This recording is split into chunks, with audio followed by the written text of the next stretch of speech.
Alors, petite question d'internaute qu'on a reçue sur les réseaux. C'est une maman qui demande comment je réagis face à la découverte que mon enfant a commencé à fumer. Bon, son enfant, j'imagine que c'est un ado. Ouais. Bon, alors j'ai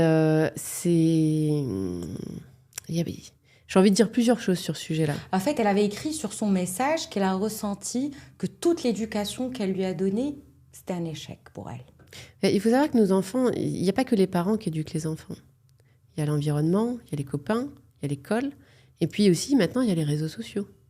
Et donc il y a notamment une tendance avec tout ce qui est puff, et ça vient clairement des réseaux sociaux, avec des gamins qui fument qui vapotent. Oui, les cigarettes électroniques. C'est ça, qui vapotent les puffs parce que on a l'impression que c'est pas grave, c'est cool. C'est designé en plus pour les enfants, c'est jetable, ça a des goûts. Beaucoup de marketing, il y a des truies, du melon, il n'y a pas de nicotine au début, mais après il y a de la dépendance. Et il y a de la dépendance au geste. Donc moi, ce que je conseillerais à cette maman, c'est alors déjà, faut pas y aller en frontal. Je pense qu'il faut discuter, accepter.